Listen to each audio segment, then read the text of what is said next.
축복합니다. 네. 네. 우리가 사도행전 6장 딱 넘어왔어요. 1장부터 5장까지 이야기는 뭐 성령의 임재 이야기, 사도들이 놀라운 이적과 표적, 기사들 일어나는 이야기. 대표적으로 뭐 날 때부터 걷지 못했던 그가 성전 미문에 앉아 있다가 베드로가 일으켰을 때 일으켜지는 이야기. 그래서 사도들이 어떤 고난과 고초, 감옥에 갇히고 풀려지고 뭐 이런 이야기들을 쭉 보았습니다. 그런데 6장부터는 이제 스토리가 좀 달라지는 거예요. 6장부터는 의미가 달라져요. 그냥 단순히 뭐 기적이 일어나서 믿게 되었다, 그 사람들이 3,000명 5,000명이 되었다, 허다한 무리가 되었다, 이런 스토리가 아니라 6장부터는 아주 독특한 단어가 제시되어서 그 단어를 중심으로 풀어져 가는데 뭐냐? 제자라는 단어가 이제 처음 쓰입니다. 제자가 세워지고 제자가 더 힘이 많아졌다라는 표현이 일어났어요. 그 한 사건이 지난주에 보았던 헬라파 유대인과 히브리파 유대인들, 특별히 그들 가운데 이제 과부들이 있었는데 먹는 것으로 인하여서 분쟁이 있고 어떤 사람은 못 먹고 어떤 사람은 더 먹고 뭐 이런 일들이 있어서 이 사도들이 야, 우리가 이거 하는 거 마땅치 않다. 우리가 오직 말씀과 기도에 애쓰고 집사 7을 세워가지고 이 일들을 감당하게 하자. 이런 이야기가 이제 펼쳐졌죠. 그 스토리, 그 사건, 그게 제자를 태동하고 제자를 세워가는 이야기였다라고 제가 말씀을 드렸어요. 제자가 어떻게 세워졌는가를 살펴보면 5장에 있는 이야기가 굉장히 중요한 배경이 되었다라고도 말씀을 드렸지요. 5장 혹시 41절 42절을 좀 띄워주시면 같이 보면 좋을 것 같아요. 사도행전 5장 41절 42절입니다. 같이 읽어볼까요? 시작. 사도들은 그 이름을 위하여 능력받는 일에 합당한 자로 여기심을 기뻐하면서 공회 앞을 떠나니라. 그들이 날마다 성전에 있든지 집에 있든지 예수는 그리스도라고 가르치기와 전도하기를 그치지 아니하니라. 아멘. 무슨 얘기냐면 제자가 세워지는 건 그냥 표적과 기사로 세워지는 게 아니라 채찍을 맞아도 그것을 기뻐하는 어떤 합당히 여겼던 사람들로 인해서 세워졌다는 거예요. 날마다 전도하는 그 자리 가운데 제자들이 세워졌다라는 거예요. 여러분, 그래서요, 제자가 되기를 원하시는 분들은 전도의 훈련도 해야 되는 거고요. 내가 힘들고 지치고 맞고 아파도 기뻐하는 훈련, 합당히 여기는 훈련도 해야 되는 거예요. 그게 제자를 세우게 하는 원리니까. 그리고 이 헬라파, 유대파, 히브리인들 가운데 어려움이 있을 때 제자 7명을 세워서 그들 가운데 이 제자가 더 힘이 많아지는 일들이 이렇게 펼쳐지죠. 그 중에 대표되는 사람 한 사례를 이야기하는데 그게 누구냐? 스데반 집사님이라는 거예요. 오늘 본문이 그래서 이 스데반 집사님 이야기가 흘러져 가요. 스데반 집사님이 그냥 단순히 집사가 아니라 제가 제자라고 자꾸 말씀을 드리는데 왜 집사인지가 오늘 본문을 읽다 보면 의미들을 파악하게 될 거예요. 우리 말씀을 보고 계속 이야기를 나눠볼까요? 우리 8절 말씀 같이 읽어봅시다. 오늘 본문 시작.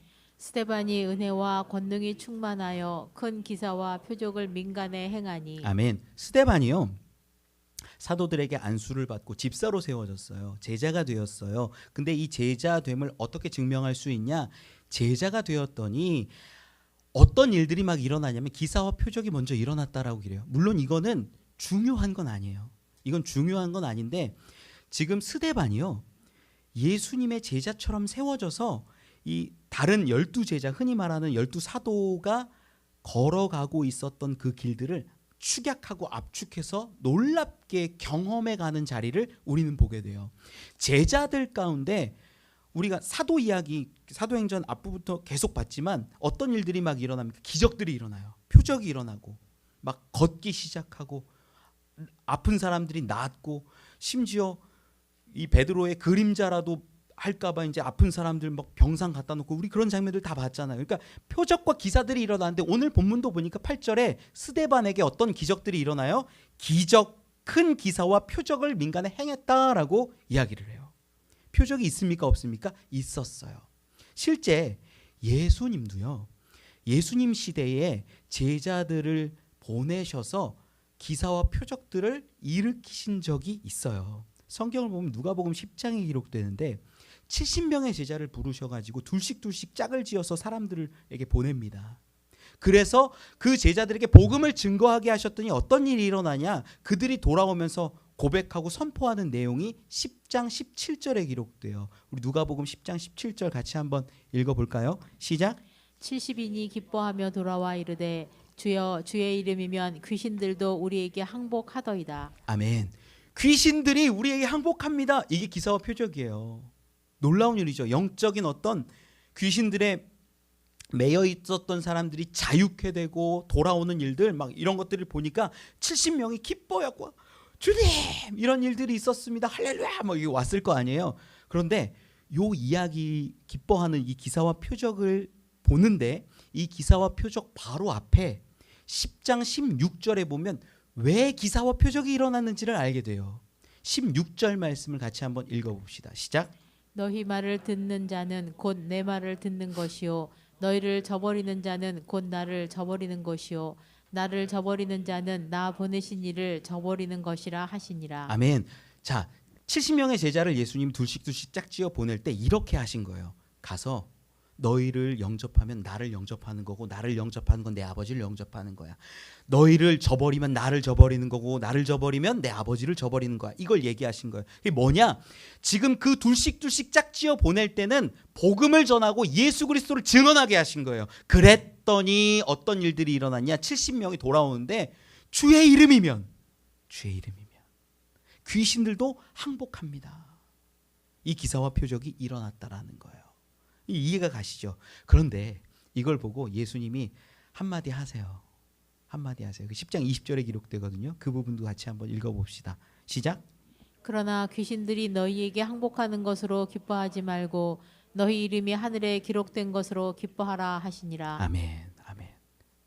막 기뻤어요. 기사와 표적을 보면서 귀신들이 우리 말에 막 듣습니다. 주의 이름으로 하니까 됩니다. 했더니 그거 기뻐할 거 아니야. 좋지 물론. 기사와 표적이지요. 좋지. 그런데 그거 기뻐하지 마. 너희 이름이 하늘에 기록된 것. 그것으로 기뻐해. 라고 말씀하시는 거예요. 이 장면이 의미 있는 건요. 뭐 여러 가지 의미를 찾을 수 있지만 간단하게 정리를 하면 지금 예수님이 당신의 이름으로 나아가는 제자들에게는 기사와 표적이 있다 없다? 있다. 그걸 오늘 본문으로 돌아와서 보면 스데반에게도 이 기사와 표적이 있는 거예요 없는 거예요? 있는 거예요. 확인이 되는 거예요. 예수님의 제자처럼 스데반도 살아갔다라는 것을 우리는 분명히 마주하게 됩니다. 여러분 우리는요 예수를 진짜 믿는 사람들은요 기사와 표적이 일어나요 안 일어나요? 일어나요. 우리가 때로는 깨닫지 못하고 우리가 그거 우연이 된 거야 라고 말하고 우리가 그냥 하찮게 흘러버리니까 깨닫지 못하는 것들이죠. 정말로 신앙이 깊은 분들의 공통점들을 보니까 작은 것에 기뻐하더라고요. 감사하더라고요.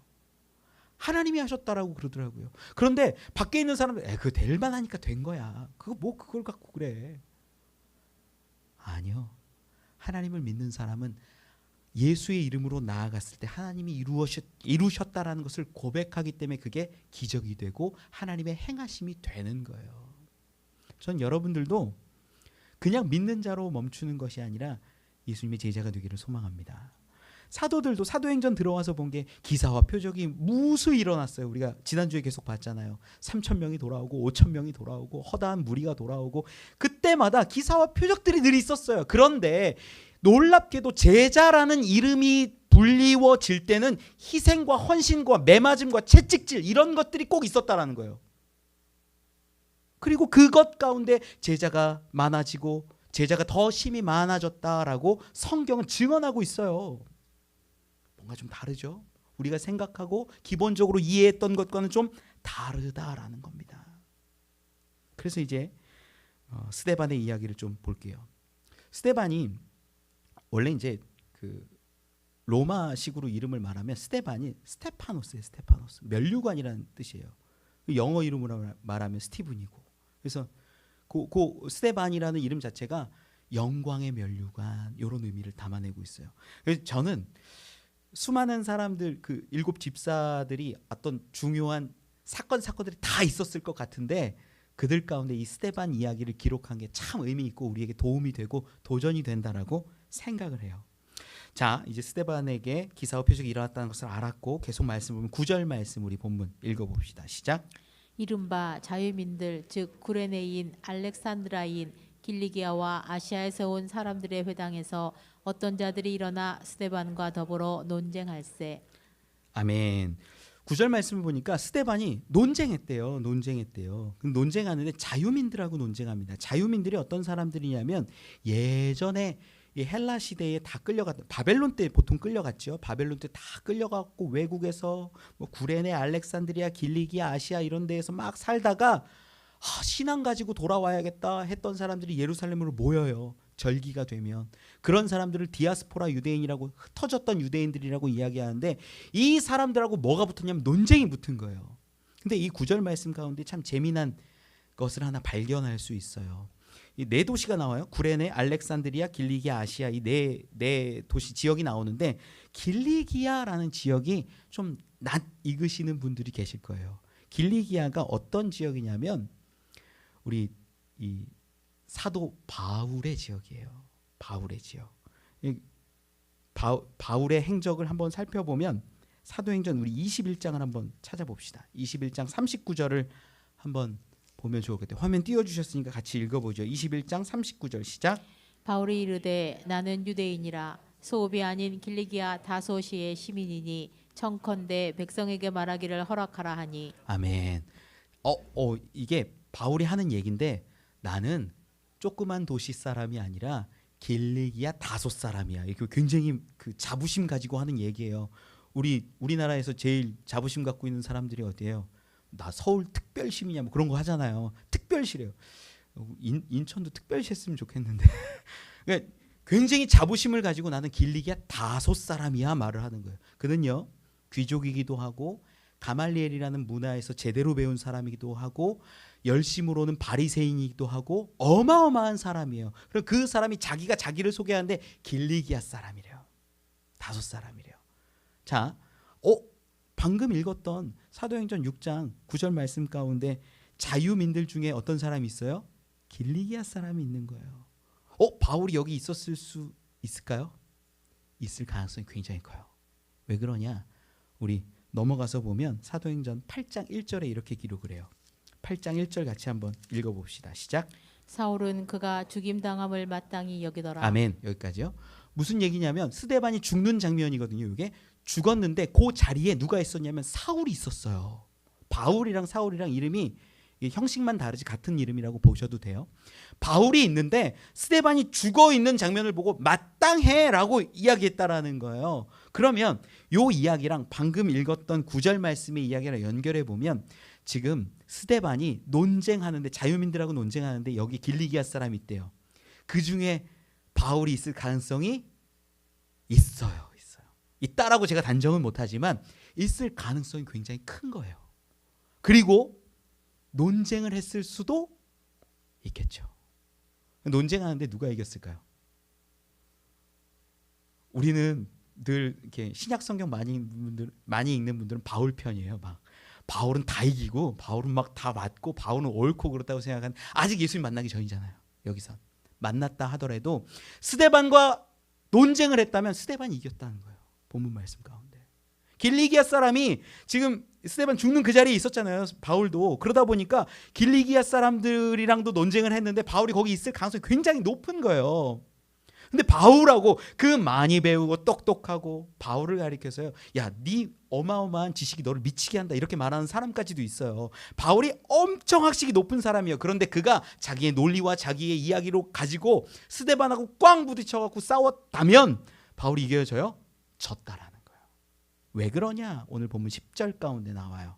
우리 같이 한번 읽어봅시다. 본문 10절 시작. 스데반이 지혜와 성령으로 말함을 그들이 능히 당하지 못하여. 아멘. 스데반이요 뭘로 얘기했냐면 지혜와 성령으로 말했대요.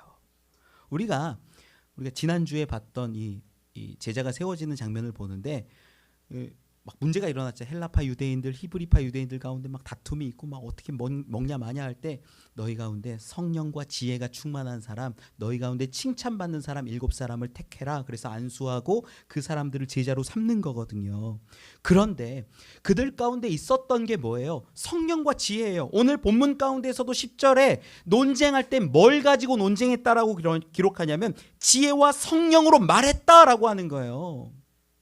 지난 시간에 지혜와 성령에 대해서는 좀 제가 깊이 이야기를 드렸어요. 지혜는 세상의 지혜가 아니에요. 이 지혜는 야고보서 1장에 나와 있는 그러한 지혜인데 말하는 것은 더디하고 듣는 것은 속히 하라. 성내는 것 더디하라. 이런 지혜예요. 단순한 지혜가 아니라 내가 어떤 음성을 들을 때 이게 하나님이라면 나에게 어떤 말씀을 주시는 걸까? 내 감정을 찌르기는 하지만 이게 하나님의 음성이라면 어떤 이야기일까를 분별하고 판단하고 그 음성을 들어보려고 하는 것, 그게 속히 들으라는 의미고, 더디 말하라는 건 누가 나를 확 공격했어요. 그러면 야 너는 뭐 이러면서 막 우리 얘기하고 싸우잖아요. 부부간에 얼마나 많이 싸웁니까? 저도 싸워요. 그러는데 그런 감정으로 내뱉기 전에 하나님이라면 어떻게 말하실까? 어떻게 말씀하실까? 그걸 기다리고 더디한 다음에 말해라 라는 의미가 야고보서에 있다라고 이야기했어요. 야고보서 1장 5절에 너희에게 지혜를 구하면, 너희가 지혜 구하면 후히 주시는, 꾸짖지 않은 그분이 주신다라고 약속하시는 거죠. 그래서 오늘 본문 가운데로 보면 스데반이 지혜와 성령으로 말할 때에 그들이, 어쩌면 바울도 포함되어 있는 그들이 능히 당하지 못했다라는 거예요. 여러분, 본문에서 10절에 정확히 이야기합니다. 스데반이 말하지만 그 말은요, 누가 말하냐면요, 성령으로 말함을.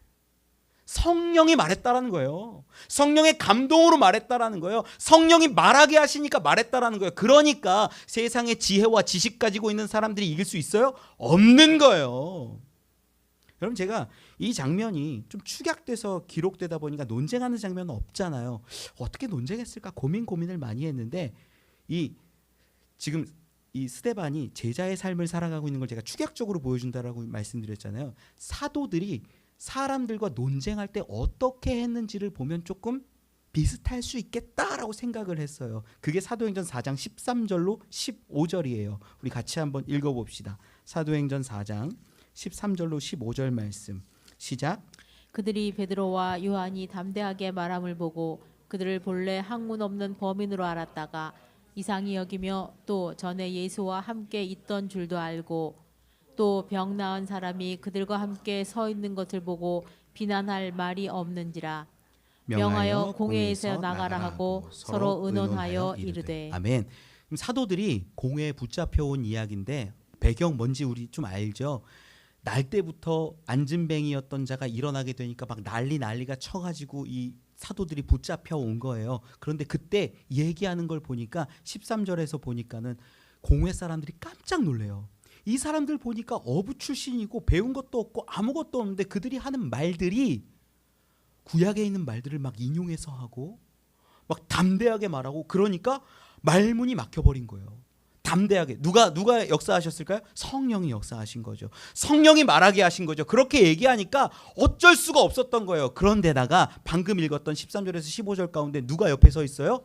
병 나은 사람. 14절에 기록하죠. 병 나은 사람이 그 안진뱅이가 딱 일어서서 옆에 딱 서 있는 거예요. 증거가 딱 있는 거예요. 그러니까 공회에서 할 말이 있어요, 없어요? 나가라. 풀어주는 거예요. 저는 이 장면이 떠올랐어요. 확실치는 않지만 스데반도요, 논쟁하고 이야기할 때 기사와 표적을 경험했고 그 많은 사람들이 주변에 있었다면 그들과 함께 서 있었을 가능성이 있는 거예요. 그리고 얘기합니다. 여기 있는 이 사람들, 기사들, 표적들, 큰 일들 누가 일으켰냐? 살아계신 우리 주 예수 그리스도께서 이루어 주신 거다. 막 이런 얘기를 하고 자기도 모르지만 성령께서 말하게 하시니까 막 선포하고 이야기하는데 저들이 당해요, 못 당해요? 못 당했다라는 거예요. 사도들의 이야기를 가지고 스데반을 좀 풀어보면 그러지 않았을까 싶은 거예요. 자, 이렇게 정리하고 그랬더니 이 회당 사람들이 어떻게 하는지가 성경에 기록되어 11절로 14절까지 같이 한번 읽어봅시다. 시작. 사람들을 매수하여 말하게 하되 이 사람이 모세와 하나님을 모독하는 말을 하는 것을 우리가 들었노라 하게 하고 백성과 장로와 서기관들을 충동하여 와서 잡아가지고 공회에 이르러 거짓 증인들을 세우니 이르되 이 사람이 이 거룩한 곳과 율법을 거슬러 말하기를 마지 아니하는도다. 그의 말에 이 나사렛 예수가 이곳을 헐고 또 모세가 우리에게 전하여 준 규례를 고치겠다 함을 우리가 들었노라 하거늘. 아멘. 자, 이제 공회 사람들에게 이제 데려가려고 회당에 있는 사람들이 뭘 하냐면 거짓 증인들을 매수해요. 성경에도 기록하죠. 사람들을 매수하여. 그러니까 돈 주고 샀다라는 거죠. 그래서 증언하게 하는데 증언하는 내용을 보니까 13절에는 이렇게 기록해요. 이 사람이 이 거룩한 곳과 율법을 거슬러 말하기를 마지 않는다. 계속 말했다 이 얘기예요. 뭐를 두 개를요? 거룩한 곳과 율법을 거슬렀다라는 얘기예요. 이걸 14절에서는 이렇게 표현을 합니다. 나사렛 예수가 이곳을 헐고 모세가 우리에게 전해준 규례를 고치겠다. 이렇게 이야기를 해요. 그러니까 첫 번째는 어떤 거냐면 거룩한 곳, 이곳 성전이 성전. 성전을 헐겠다.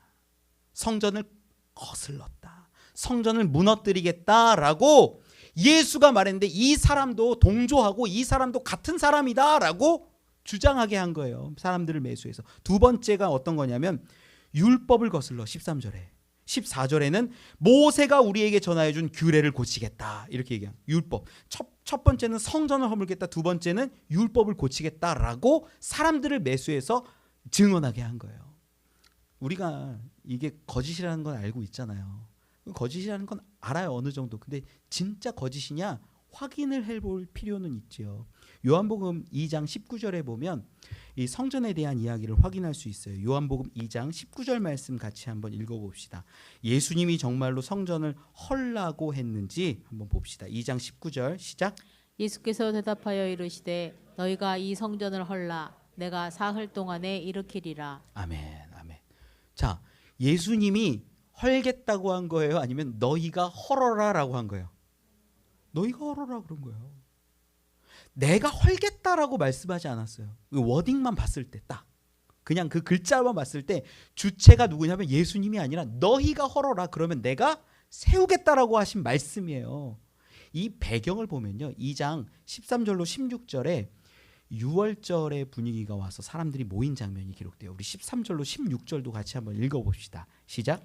유대인의 유월절이 가까운지라 예수께서 예루살렘으로 올라가셨더니 성전 안에서 소와 양과 비둘기 파는 사람들과 돈 바꾸는 사람들이 앉아 있는 것을 보시고 노끈으로 채찍을 만드사 양이나 소를 다 성전에서 내쫓으시고 돈 바꾸는 사람들의 돈을 쏟으시며 상을 엎으시고 비둘기 파는 사람들에게 이르시되 이것을 여기서 가져가라.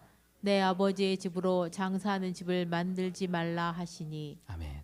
무슨 얘기냐면 유월절이 돼서 수많은 사람들이 몰려오는 그 절기에 많은 사람들이 거기서 장사하고 돈 바꾸고 있었다라는 거예요. 그걸 보고 예수님이 너무 속상하고 화가 나고 분노하셔가지고 채찍 만들어서 때리면서 하는 얘기가 장사하는 집 만들지 마. 내 아버지 집이야. 이야기하시는 거예요. 그러니까 사람들이 물어보는 거예요. 너 뭐 표적 보일 거야? 너 진짜 예언자야? 선지자야? 뭐야? 하니까 하시는 말씀이 너희가 한번 그러면 이 성전 허물어봐. 무너뜨려봐. 내가 세워. 이 얘기 하신 거예요. 이 얘기. 여러분 이게 우리가 스토리를 이제 알고 워딩까지 봤을 때 예수님이 헐겠다라는 얘기를 하신 거예요? 아니잖아요. 아니잖아요. 온전히 세우겠다라는 얘기를 하시는 거지. 나중에 이제 제자들이 그건 당신의 육체를 가지고 말씀하신 거구나 깨닫는 거지. 성전 허무는 걸 목표로 두신 적이 없어요. 예수님이. 그런데 거짓 증인들을 데려다가 성전을 헐라라고 했습니다. 이렇게 얘기를 시키는 거예요. 말도 안 되는 거예요. 완전 거꾸로 얘기를 하고 있는 거죠. 그럼 율법에 관련해서도 봅시다.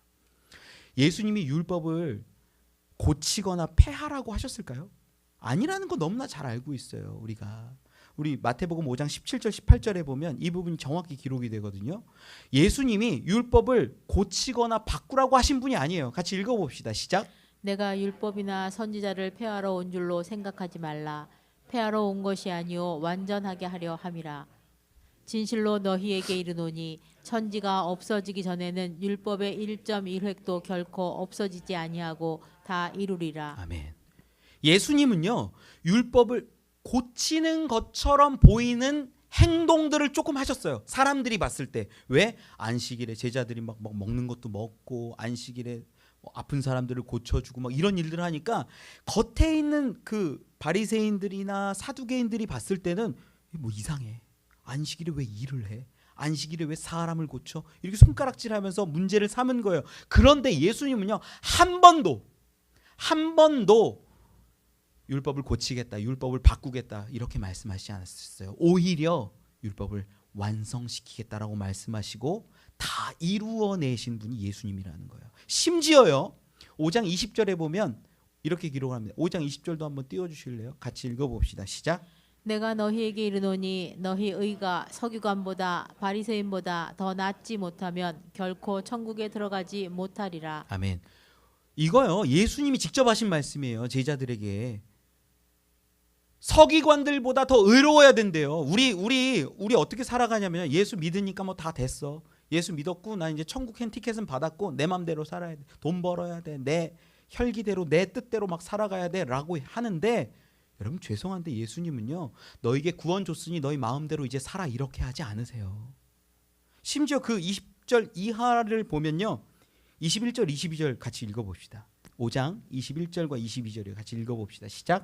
옛사람에게 말한 바 살인하지 말라. 누구든지 살인하면 심판을 받게 되리라 하였다는 것을 너희가 들었으나 나는 너에게 이르노니 형제에게 노하는 자마다 심판을 받게 되고 형제를 대하여 라가라 하는 자는 공회에 잡혀가게 되고 미련한 놈이라 하는 자는 지옥불에 들어가게 되리라. 아멘. 예수님이요, 무슨 얘기를 하냐면, 너희 나 율법 다 지키라고 얘기하는 거야. 율법 다 해야 돼. 서기관들만큼 해야 돼. 아니 그거보다 더 의로워야 돼 라고 말씀하시면서, 율법에서 뭐라고 이렇게 죽이면 살인자라고 말하지 율법 어겼다고 얘기하지. 그런데 나는 얘기할게. 미워하면, 저주하면, 뭐 라가라는 표현이 이제 굉장히 그 안 좋은 이야기예요. 그러니까 욕 같은 거예요. 그렇게 형제들에게 말하면 그 자가 지옥불에 떨어져 죽어 이야기하는 거예요. 그 다음 얘기가 뭐예요? 너희 간음하면 그 정죄하지, 율법을 어겼다고 이야기하지. 나는 말해, 사람마다 마음의 음욕을 품으면 그게 다 간음한 거야. 여러분 제가 말씀드릴게요. 율법으로 따지면 했냐 안 했냐 정죄를 결정할 수 있는데, 예수님이 진짜 원하시는 건 어떤 거냐면요, 했냐 안 했냐 정도가 아니에요. 그 사람을요, 너희를 예수 그리스도 그 핏값으로 샀으니 너희가 하나님의 자녀가 되고 아들이 되고 딸이 되면 어떻게 살아? 그에 합당한 자녀의 모습으로 살아가라 라고 얘기하시는 거예요. 그게 예수님이 율법을 완성하시는 모습이에요. 우리는 어떻게 살아가냐면, 율법 상관없어. 율법 상관없고 이제 나는 예수 믿었으니까 예수가 나에게 주는 구원 받았고 나는 천국 갈 거고, 지금부터는 내 삶을 위해서, 내 성공을 위해서, 내 안위를 위해서, 내 편안함을 위해서 그렇게 살 거야 라고 이야기해요. 아니에요. 죄송한데 그거 아니에요. 그게 아니라 하나님의 자녀라면, 하나님의 아들이라면, 딸이라면 그에 합당한 삶을 살라는 거예요. 우리는 어떻게 삽니까? 아들이라고 딸이라고 얘기하면서 멋대로 살아요.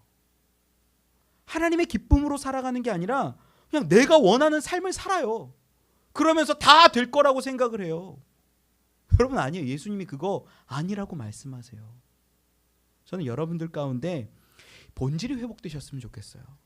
율법으로부터 우리 이제 정죄함은 안 받아요. 그러면 아들이 되셨잖아요. 딸이 되셨잖아요. 그러면 그에 합당한 삶을 사십시오. 내 삶에 수많은 자리들의 모습들이 있어요. 판단하고 결정해야 될 때, 그때 한번 고민하세요. 하나님이라면 어떻게 하실까? 내가 하나님의 아들이라면 내가 무엇 하는 게 옳을까? 내가 어디 있고 어디에 자리하는 것이 옳은가? 그걸 고민해야 진짜 자녀예요. 이 마음을 잊어버리길 말길 바랍니다. 자, 이렇게 지금 예수님은 성전에 대해서도 뭐 허물라 얘기하시지도 않았고, 맥락도 그것도 아니고, 율법에 대해서도 다 지켜야 된다. 오히려 더 어려운 짐을 우리에게 주세요. 자녀에 합당한 삶을 살아.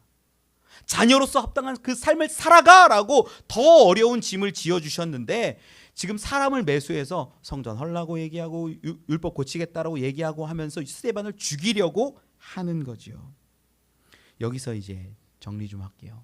어떤 거냐면 제가 마음에 든 건 좀 스데반을 이렇게 부르셨으면 왜 죽이실까?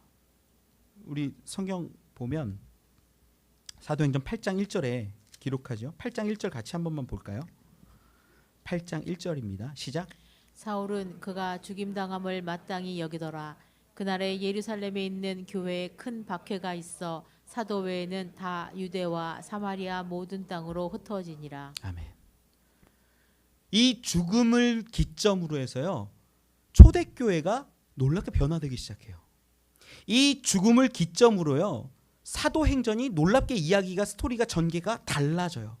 지금까지 어떻게 됐었냐면 5장까지는 기적이 일어나고 표적이 일어나고 기사를 막 보면서 수많은 사람들이 믿고 몰려드는 것이었다면 이제는 희생하고 채찍을 맞고도 기뻐하고 스데반이 죽고 하는 그 모든 모습들을 통하여서 뿔뿔이 흩어져서 그곳에서 복음이 전해지기 시작하더라라는 거예요. 8장 4절에는 이렇게 기록해요. 사도행전 8장 4절 말씀 같이 읽어봅시다. 시작. 그 흩어진 사람들이 두루다니며 복음의 말씀을 전할세. 아멘. 그냥 흩어져서 두려워서 피한 것이 아니라 하나님께서, 성령님께서 모든 것을 주관하고 계셨다라는 것을 보여주는 대목이에요. 스데반을 왜 죽이실까? 저는요, 개인적으로요, 저렇게 성령이 충만한데, 저렇게 기사와 표적을 보여주는데, 저렇게 순결해 보이는데 왜 굳이 스데반을 죽이실까? 하나님이 마음이 불편해요. 지금도요, 선교지에서 거의 죽다시피 살아가고 계신 분들도 많이 있어요. 속상해요. 그럼 왜 이런 일들을 이루어 가실까? 하나님이 좀 무심한 것 같아요. 그런데 그 안에 하나님의 깊은 뜻이 계셨다라는 거예요. 지금까지 믿는 자들은 기사와 표적을 통해서 수없이 많이 일어나지만 그 가운데 진짜 제자는 적어요. 적어요. 희생하고 채찍에 맞아도 기뻐할 수 있는 자, 죽어도 그를 받아들이면서 하나님께 영광을 돌릴 수 있는 자들은 적어요. 그런 사람들이 이제 세워졌다라는 얘기예요. 놀라운 이야기가 이제 15절 말씀에도 기록을 합니다. 우리 15절 읽고 말씀을 정리하죠. 시작. 공회 중에 앉은 사람들이 다 스데반을 주목하여 보니 그 얼굴이 천사의 얼굴과 같더라. 아멘. 이 스데반의 얼굴이 뭐와 같았대요? 천사의 얼굴. 우리 옆에 있는 분들 얼굴 한번 보실까요? 옆에 있는 분들. 예. 자, 미션 하나 드릴게요. 천사의 얼굴처럼 한번 얼굴 미소를 한번 짓고 옆에 사람 다시 볼까요? 네. 네. 네. 네. 천사의 얼굴인데 굉장히 약간 천사처럼 안 보일 때도 여러분, 이 성경 모든 학문이 그렇고 소설이나 심지어 신문 기사까지도 어떤 글에는 주관이 들어가요. 이제 뭐 인문학을 좀 공부를 하셨거나 하는 분들은 다 알 거예요. 모든 글에는 자기의 생각과 주관이 들어갈 수밖에 없어요. 그런데 자, 천사의 얼굴 같았다라는 그 스데반의 얼굴이 저자의, 즉 이 사도행전을 기록한 사람의 시선일까요? 아니라는 거예요. 그게 아니라는 거예요. 15절 말씀을 다시 한번 보면 이렇게 기록을 합니다.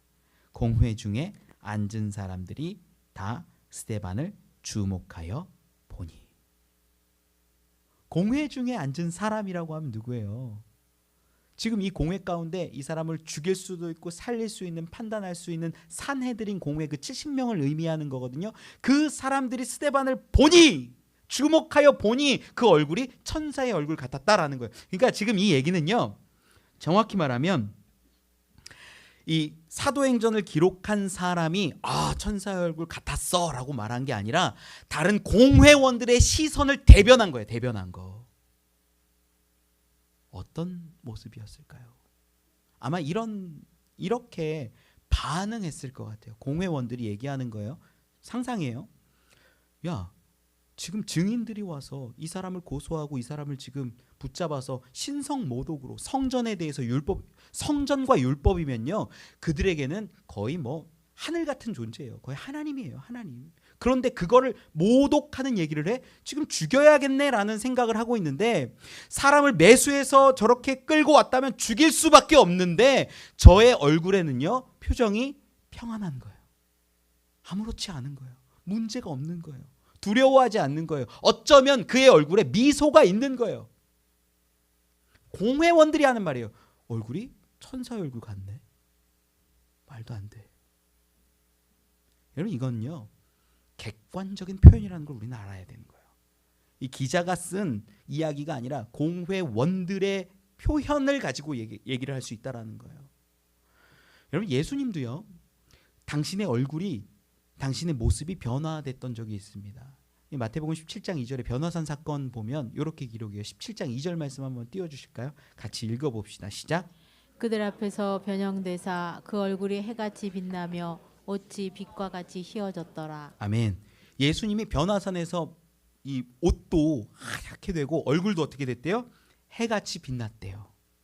계시록 1장 16절에도 예수님의 얼굴이 이제 해같이 빛나는 장면이 나와요. 그러니까 뭐냐면 여기 변화산 사건도요 기자가 그냥 기록하는 것이 아니라 함께 변화산에 올라갔던 다른 제자들과 함께 본 거예요. 객관적이라는 거예요. 객관적이라는 거. 주관적인 의미가 아니라 내가 보기에.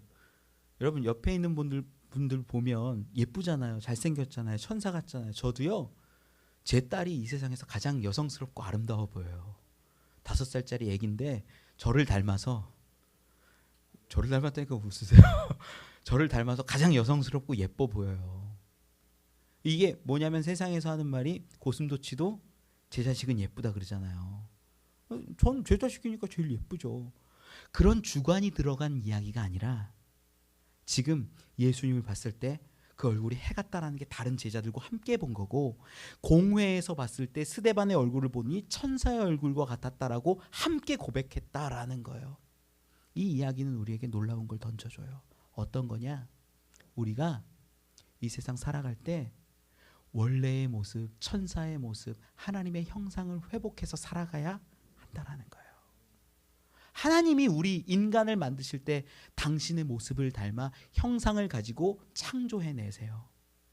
사실 원래 우리 사람들은요 다 하나님의 모습을 닮아서 영적으로 봤을 땐 아름답고 고귀하고 정말 웃는 모습이고 그랬을 거예요. 그런데 어느 순간 아담과 하와의 범죄 이후에 우리 가운데 죄악이 들어오고 오염되고 문제가 생기면서 우리 얼굴이 어떻게 변해요? 찡그려지는 거예요. 불편해하는 거예요. 세상 가운데 살아가면 싫은 것들이 너무 많은 거예요. 불편한 게 있어서 두려워하기도 하고 걱정하기도 하고 염려하는 것들이 너무나 많아지는 거예요. 여러분, 우리가 그렇게 살지 않습니까? 여러분 가족에게, 여러분 주변에게 우리는 어떤 얼굴로 다가갑니까? 걱정, 의심 많은 사람으로 보입니까? 두려워하는 사람으로 보입니까? 분노하고 화내는 사람으로 보입니까? 그게 아니라 원래 우리는 천사의 얼굴처럼 하나님의 형상을 닮아 살아가는 존재였다라는 거예요. 우리 주 예수 그리스도께서 죄와 사망의 모든 권세를 끊으셨을 때 우리는 그러한 존재로 회복되었음을 믿습니다. 그러면 이제 우리는 그 얼굴을 회복하려고 살아가야 되는 거예요. 힘들 때 웃을 수 있는 사람, 어려울 때 하나님을 의지함으로 담대히 찬양할 수 있는 사람, 죽음의 고난이, 고통이 우리 가운데 왔을 때 하나님 의지함으로 나아갈 수 있는 그런 사람, 그게 제자라는 거예요. 말씀을 맺습니다. 오늘 본문들을 쭉 읽어가면서 오늘 본문의 주인공은요 스데반이 아니에요. 사도행전 전체가 베드로의 이야기나 사도 바울의 이야기가 아니에요. 성령의 이야기예요. 성령께서 그를 쓰시고 그를 택하셔서 이러한 일들을 이루시는 거죠. 그래서 안타깝게도 스데반은 죽음을 맞이하지만 그럼에도 불구하고 복음은 꿈틀대고 복음은 생명력이 있고 능력이 있어서 예루살렘과 유다와 사마리아와 땅끝까지 이르러 증인들을 세워 나가시더라라는 거예요. 여러분, 우리는 어떻습니까? 우리는 너무나 연약해요. 그래서 저 공회에 있는 사람들처럼 혹은 회당에 있는 사람들처럼 내가 가지고 있는 진리와 내가 가지고 있는 신학과 내가 가지고 있는 그 법칙을 가지고 하나님의 법에 대해서 싸우는 사람도 있어요. 제가 보니까 참 안타까운 모습들 많아요. 목사님들도 그래요. 목사님이요, 하나님의 나라와 하나님의 영광이 아니라 교회 건물이 자기의 중심이 되면요, 교회 건물 건축하는데 온 정성과 노력을 다합니다. 여러분 주변에 없습니까? 저는 많이 봐요. 여러분 신앙 똑같아요. 어떤 성도님 얘기 들어보니까 자기는 평생에 한 번도 주일 성수를 어긴 적이 없대요. 근데 그 자녀들의 이야기를 들어보니까 그 부모님이 분노하고 화내고 주일에도 그렇게 했대요. 여러분, 주일 성수라는 건 뭐냐면요, 교회 오는 게 주일 성수가 아니라 하나님과 함께 하는 것이 주일 성수입니다. 우리가 이런 원리를 모르고 내 마음대로 살아가는 사람들이 천지예요. 여러분, 우리 가운데 이 스데반 이야기가 도전되었으면 좋겠어요. 보이는 것 기사와 표적도 아니요, 내 가운데 주시는 때로는 힘들고 어려운 자리이지만 순종하며 나아갈 때 그 사람들이 제자가 되는 거예요. 누가복음 14장 27절에 이렇게 말씀을 기록해요. 같이 한번 읽어볼까요? 시작. 누구든지 자기 십자가를 지고 나를 따르지 않는 자도 능히 내 제자가 되지 못하리라. 제자 이야기를 계속했는데 그 제자는요, 자기 십자가를 지는 자래요. 예수님의 하신 말씀이에요. 그냥 우리 생각으로 관념으로 제자 되고 믿는 자 되고 내가 구원받았다라고 하는 것이 아니라, 때로는 좀 불편하지만 하나님의 영광을 위하여서 어려운 그 자리에서 고난과 고통, 채찍질을 당하여도 내가 살아가는 자들이, 그게 진짜 제자예요. 저는 여러분들이 그냥 교회만 왔다 갔다 하는 사람 아니기를 원하고, 내가 기적과 표적을 원합니다는 믿는 자로만 멈춰 있지를 않기를 원해요. 저는 여러분들이 제자가 되었으면 좋겠어요. 때로는 힘들지만 어렵지만 버텨내면요, 하나님이 이루어 가십니다. 하나님은 시험을 주시는 분이 아니고 어렵게 하시는 분이 아니에요. 피할 길을 주시고 힘을 주시고 위로하시고 격려하시는 분이에요. 그분이 있어서 우리는 일어설 수 있고 회복하는 겁니다. 그러한 제자로 천사와 같은 얼굴로 살아갈 수 있는 저와 여러분 우리 되시길 간절히 축원합니다.